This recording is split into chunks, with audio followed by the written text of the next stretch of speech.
आदाब। समरेश बसु। कांपती खामोश रात।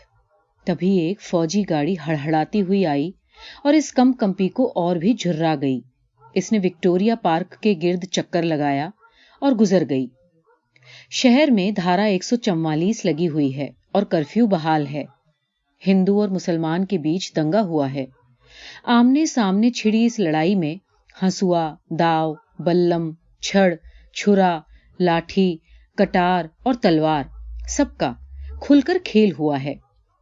इतना ही नहीं, घात लगाकर वार करने वाले गिरोह गुप्त और घातक हथियार लेकर अंधेरे में छुपकर बैठे हैं। चोर उचक्के और लुटेरे भी मौके की टोह में बैठे हैं। मार काट और मौत के आतंक में डूबी इस अंधेरी गूंगी रात ने उनके हौसले और इरादे दोनों को बढ़ा दिया है। किसी किसी इलाके में मौत के डर से कातर स्त्रियों और बच्चों की चित्कार और हाहाकार से वहां का वातावरण और भी डरावना हो उठा है। और इसके ऊपर से इन फौजी गाड़ियों की आवाजाही। चारों ओर शांति और व्यवस्था बनाए रखने के लिए सैनिकों ने अंधाधुंध गोलाबारी की है। दो तरफ से दो गलियां आकर एक जगह मिल गई हैं। इन दोनों गलियों के बीचों बीच एक डस्टबिन औंधी पड़ी है, टूटी फूटी हालत में। तभी घुटने के बल चलता हुआ एक आदमी तेजी से गली के अंदर से निकला और उसकी आड़ में छुप गया। फिर सिर उठाकर ऊपर और इधर उधर देखने का उसे साहस नहीं हुआ। कुछ देर तक वो मुर्दे की तरह वहीं पड़ा रहा और चौकन्ना होकर दूर से आती हुई आहट को पकड़ने की कोशिश करता रहा।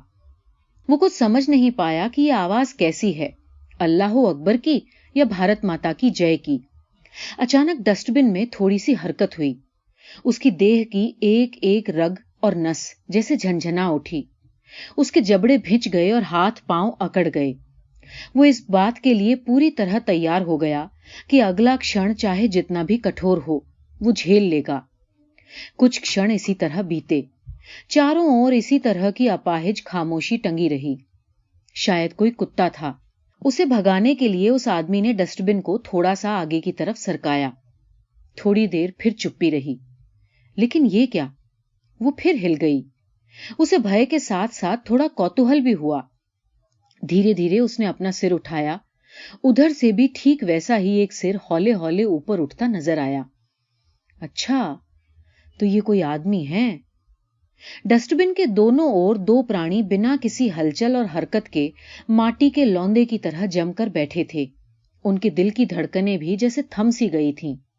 दो जोड़ी पथराई ठंडी आंखों में धीरे धीरे भय, आतंक, संदेह और उत्तेजना गहराती चली गई। कोई किसी पर विश्वास नहीं कर रहा था। दोनों एक दूसरे की निगाह में हत्यारे थे। आंखों आंखों में ही वो एक दूसरे पर हमला करने की तैयारी में बैठे रहे। इसी इंतजार में दोनों की आंखों की पुतलियों से फूटती चिंगारियां धीरे धीरे ठंडी हो गईं। हमला किसी भी तरफ से नहीं हुआ। अब दोनों के मन में यही एक सवाल कौंध रहा था, ये हिंदू है या मुसलमान। इस सवाल का जवाब मिलते ही हो न हो कोई प्राण घातक हमला जरूर होगा। लेकिन कोई किसी से ये पूछने का साहस नहीं जुटा पाया कि क्या पूछना चाहिए। दोनों अपनी जान के डर से वहां से कहीं भाग भी नहीं सकते थे। पता नहीं कौन कहां से हाथ में कटार लेकर टूट पड़े। काफी देर तक इसी संदेह और पशोपेश में दोनों पड़े रहे और दोनों का ही सब्र टूट गया। आखिर में एक ने पूछ ही लिया, हिंदू हो कि मुसलमान? पहले तुम बताओ। दूसरे ने जवाब न देकर पहले का सवाल उसे लौटा दिया। पहचान की पहल करने के लिए दोनों में से कोई तैयार नहीं था। संदेह के झूले में दोनों का मन झूल रहा था। पहला सवाल दब गया और एक दूसरा सवाल उभरा। एक ने पूछा, घर कहाँ है? बूढ़ी गंगा के इस पार, सुबैडा में। तुम्हारा? चाशड़ा में, नारायणगंज के पास। तुम क्या करते हो? मेरी एक नाव है, माझी हूं मैं। और तुम? मैं नारायणगंज की एक सूती मिल में काम करता हूं। फिर वही चुप्पी। हाथ को हाथ न सूझने वाले अंधकार में दोनों की आंखें एक दूसरे का चेहरा टोह टटोल रही थीं। साथ ही ये देखने की कोशिश भी कि दोनों ने कैसे कपड़े पहन रखे हैं। अंधेरा तो था ही, डस्टबिन की आड़ की वजह से भी इसे देख पाने में कठिनाई हो रही थी। अचानक बहुत पास ही कोई हो हल्ला सा मचा। दोनों पक्ष के लोग चीख और चिल्ला रहे थे। सूत कारखाने का मजदूर और नाव का माझी दोनों ही थोड़ी देर के लिए विचलित हो उठे। सूती मिल मजदूर के गले से एक भर्राई हुई सी आवाज निकली। लगता है किनारे पर ही कहीं मारकाट मची है। हाँ, चलो यहां से कहीं और चलें। माझी की आवाज भी बुझी हुई थी। सूती मिल मजदूर ने रोका। अरे नहीं भाई, उठना नहीं, अपनी जान देनी है क्या? माझी का मन एक बार फिर शंका में पड़ गया। कहीं इस आदमी की नीयत तो बुरी नहीं। उसने कारखाने के मजदूर की आंखों में झांकने की कोशिश की। सूती मिल का मजदूर उसे घूरे जा रहा था। आंखें चार हुई तो बोला, बैठे रहो, जैसे पड़े हो बिल्कुल वैसे ही। माझी का दिल उसकी बात सुनकर बैठ गया। तो क्या वो उसे जाने नहीं देगा? उसकी आंखों में संदेह का भाव एक बार फिर गाढ़ा हो गया।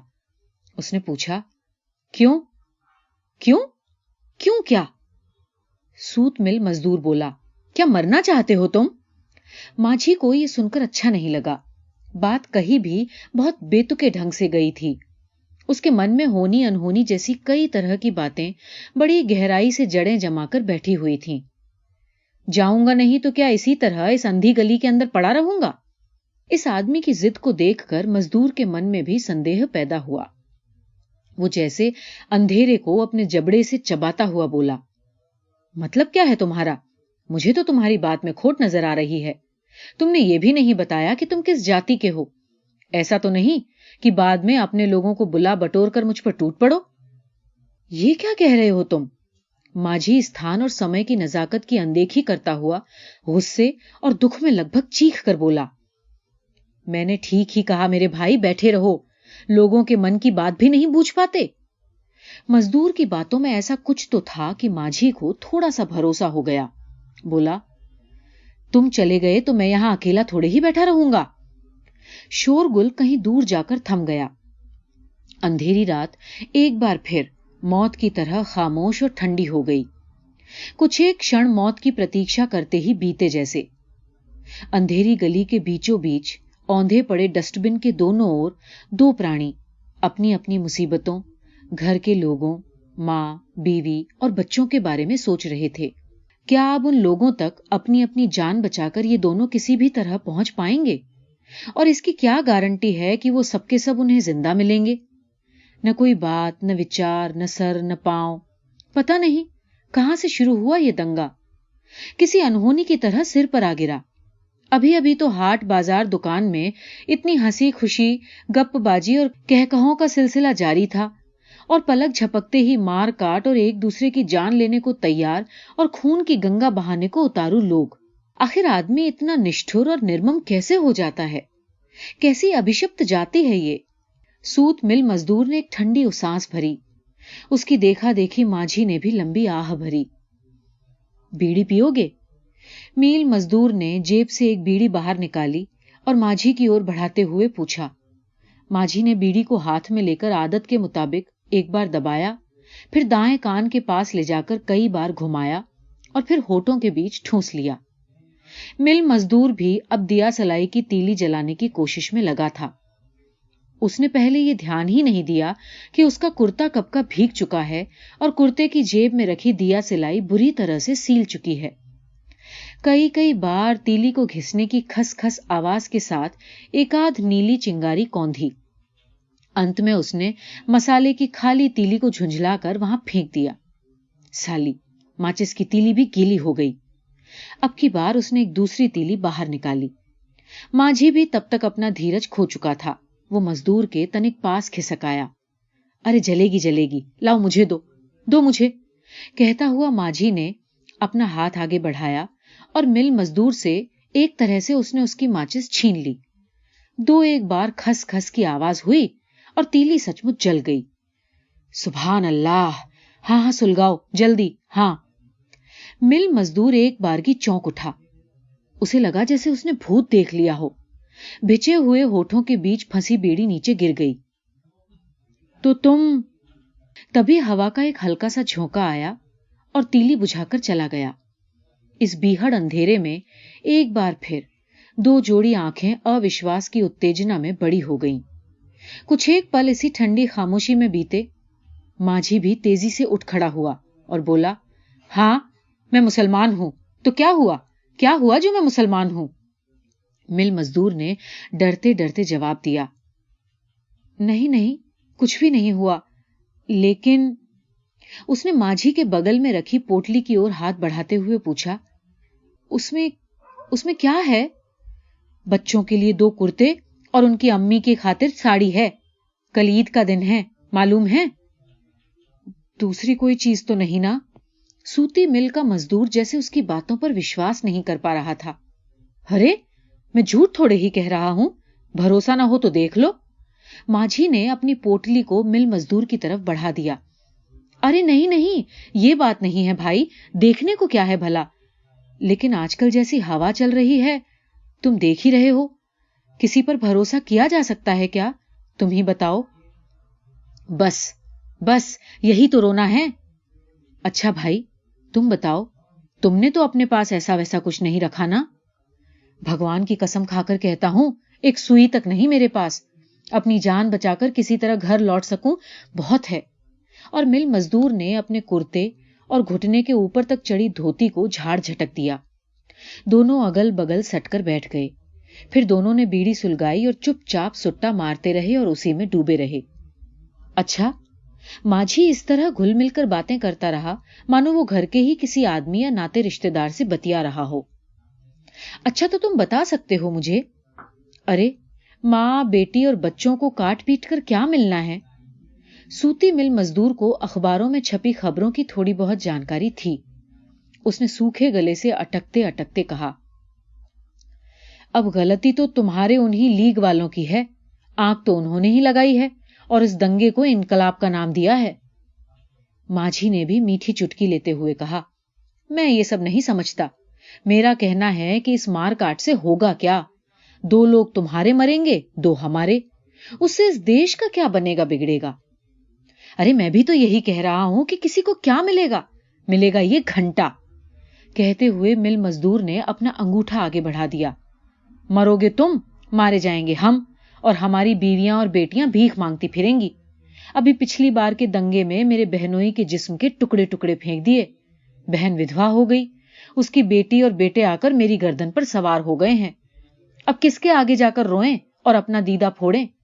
ہمارے نیتا سب اپنی 7 منزلی عمارت کے اوپر پاؤں پر پاؤں چڑھا کر بس فرمان جاری کر دیتے ہیں، اور مرنے کٹنے کو تو ہم سب ہیں ہی۔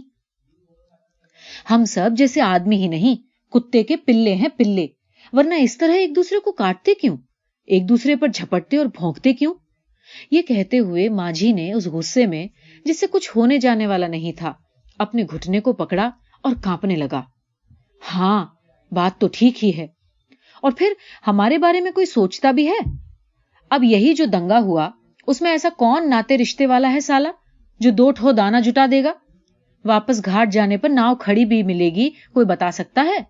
زمیندار روپ نارائن بابو کے گھر کے منشی ہر مہینے 1 بار میری ناؤ پر جاتے رہے، وہی نہیں رائچ پر کچہری کے کام سے۔ کیا بتائیں، بابو کا ہاتھ تو جیسے حضرت کا ہاتھ ہے، 5 روپیہ بخشیس کے اور 5 روپیہ ناؤ کا کرایہ، ایک ہی بار میں 10 روپیہ۔ بابو کے اسی 10 ٹھو روپے سے گھر میں مہینے بھر کا کھانا خوراکی جٹتا ہے۔ اب کوئی ہندو بابو میری ناؤ پر پاؤں بھی رکھے گا؟ ماجھی کی آواز بجھ گئی۔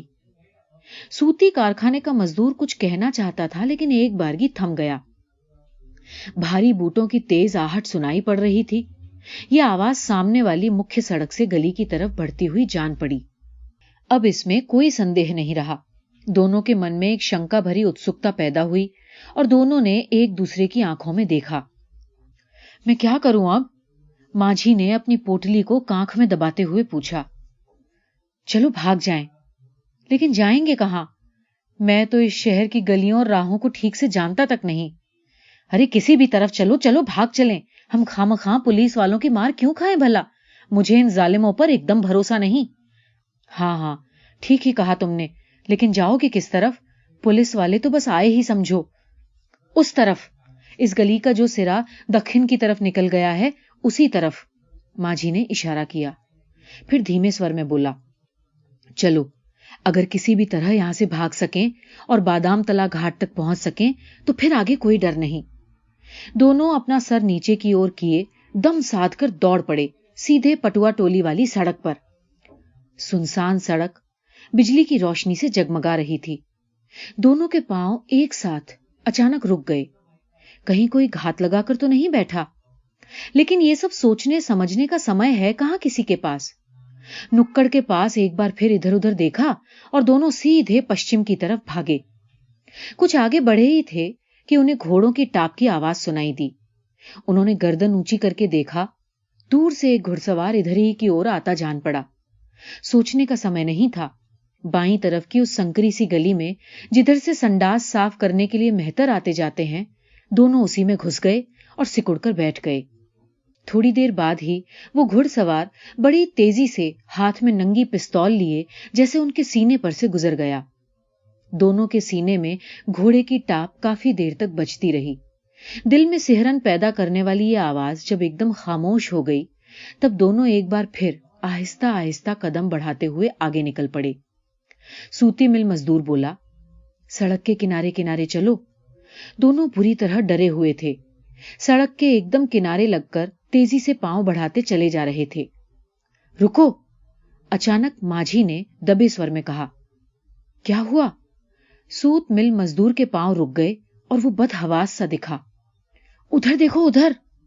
माझी ने जिधर इशारा किया था, मजदूर ने उधर देखा। लगभग 100 गज की दूरी पर एक मकान था जिसमें रोशनी जल रही थी। नीचे की तरफ ऊंचे से बरामदे पर 10-12 बंदूकधारी पहरेदार जले हुए पेड़ के तने की तरह दिख रहे थे। उनके सामने एक अंग्रेज अधिकारी तमक तमक कर कुछ बोल रहा था। उसके मुंह से पाइप लगी थी और उसके बेतरतीब धुएं में वो अपना हाथ और मुंह हिलाए जा रहा था। बरामदे के नीचे घोड़े की लगाम पकड़े कोई दूसरा घुड़सवार खड़ा है। घोड़ा उत्तेजित दिख रहा था और जमीन पर बार बार अपने पांव पटक रहा था। माझी बताने लगा, वो रही इस्लामपुर पुलिस फांडी।